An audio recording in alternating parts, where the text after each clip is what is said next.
Օրինաց երկիր կուսակցությունն ապրիլի 3-ին Վանաձորում ներկայացրեց նախընտրական ծրագիրը առաջիկա 5 տարիների համար։ Կուսակցությունը ծրագիրն առաջինը ներկայացրեց Լոռիում։ Օրինաց երկիր կուսակցության նախագահ Արթուր Բաղդասարյանը կուսակցության Վանաձորի գրասենյակում նախհանդիպեց լրագրողների, ապա Վանաձորի մշակույթի պալատում կուսակցության անդամների, ակտիվիստների հետ։ Արթուր Բաղդասարյանն իր խոսքում նշեց, որ յուրաքանչյուր մարդ պետք է գիտակցի, որ երկրի առաջընթացի համար կարևոր է նաև իր դերը։ Նա ասաց, որ կուսակցությունը ներկայանում է մրցունակ ծրագրով, որը միտված է հասարակության տարբեր շերտերի սոցիալական կարիքների լուծմանը։ Կուսակցությունը շուրջ 200 օրենքների հեղինակ կամ համահեղինակ է եւ առաջարկում է խնդիրների լուծման կոնկրետ ելքեր։ 200 օրենք նշանակում է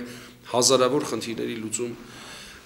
մեր հասարակության համար եւ մենք մարդկանց ասելու ենք խիստ կոնկրետ ինչ ենք արել եւ ինչ ենք ուզում անել եւ ժողովուրդն էլ պետք է գիտակցի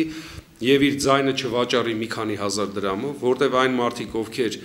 վաճառում են իրենց ձայնը մի քանի հազար դրամով, այդ մարդիկ պետք է գիտակցեն, որ իրենք շարունակելու են վատ ապրել անընդհատ, քանի դեռ մարդիկ չեն գիտակցել համոզմունքով, խղճով քվեարկելու անհրաժեշտությունը։ Օրինաց երկիր կուսակցությունն իր նախընտրական ծրագրով նպատակ ունի նաև կրթության համակարգում ընդլայնել անվճար կրթության ծավալները։ Օրինակ կուսակցության շնորհիվ վերացվեց պետպատվերի անվճար համակարգը, այսօր մրցակցային ձևով են ընտրվում անվճար տեղերը։ Օրինաց երկիր կուսակցությունն առաջարկում է ներդնել երկարաժամկետ կրթական վարկեր։ Այսինքն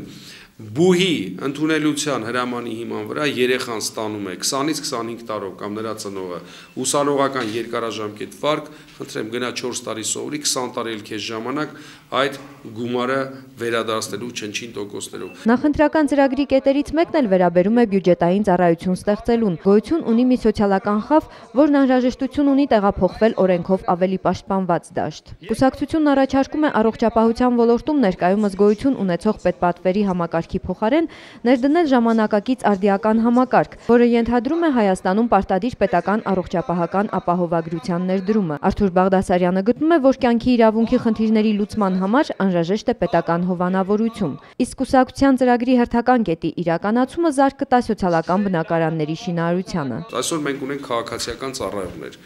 ունենք ուրեմն համայնքային ծառայողներ։ Մենք առաջարկում ենք բոլոր դպրոցների, մանկապարտեզների, գրադարանների, բուժ հաստատությունների աշխատակիցներին ներառել բյուջետային ծառայություն հասկացության մեջ։ Օրենքով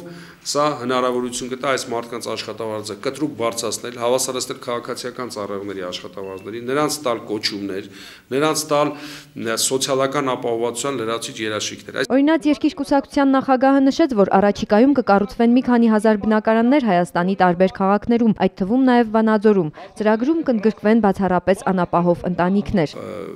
Մաչելի բնակարան կարիքավոր ընտանիքին ազգային ռազմավարության մշակում եւ ուրեմն իրականացում։ Երկրորդը մենք առաջարկում ենք սոցիալական բնակարանային շինարարության ծավալների կտրուկ մեծացում։ Երրորդ մենք առաջարկում ենք վերականգնել խորհրդային տարիներին գործող բնակարանային պետական կոոպերատիվները, ինչպես նաեւ ստեղծել պետության եւ մասնավորի մասնակցությամբ համապատասխան կոոպերատիվներ եւ պետության երաշխիքով, որպեսզի այդ շենքերը կառուցվեն, մարդիկ իրենց բնակարանները ստանան։ Օրինաց երկիր կուսակցությունը շարունակելու է առաջիկայում էլ հետևողական լինել ավանդները վերադարձնելու գործընթացում։ 70,000-ից ավելի Հայաստանի Հանրապետության քաղաքացիներ ստացել են իրենց ավանդները, եւս 250,000-ից ավել մարդ սպասում է իր ավանդների ստացմանը եւ օրինաց երկիր կուսակցությունը ինչպես հեղինակեց եւ ընդունեց ընտանեկան նպաստի ցուցակներում ընդգրկվող քաղաքացիների համար ավանդների վերադարձման գործընթացը եւ այն իրականացրեց եւ հաջորդ տարի մենք այն ամբողջությամբ կավարտենք, մյուս քաղաքացիները նույնպես պետք է իմանան, որ օրինաց երկիր կուսակցության հաղթանակը նշանակում է շարունակական պայքար մինչև վերջին ավանդատուն իր ավանդները չստանա։ Կուսակցության փոխնախագահ Հեղինե Բիշարյանը նշեց, որ նախընտրական ծրագիրը կազմել են նախորդ տարիներին ժողովրդի հետ ունեցած հանդիպումների արդյունքում։ Իսկ Խաչիկ Հարությունյանը հույս հայտնեց, որ ինչպես նախորդ ընտրությունների ժամանակ այս անգամ էլ կուսակցությունը պատվով կանցնի իր ընտրած ճանապարհը։ Նայինե Մաթևոսյան, Տաթև Ղազարյան, Էդգար Թուխարյան, Միք հեռուստաընկերություն։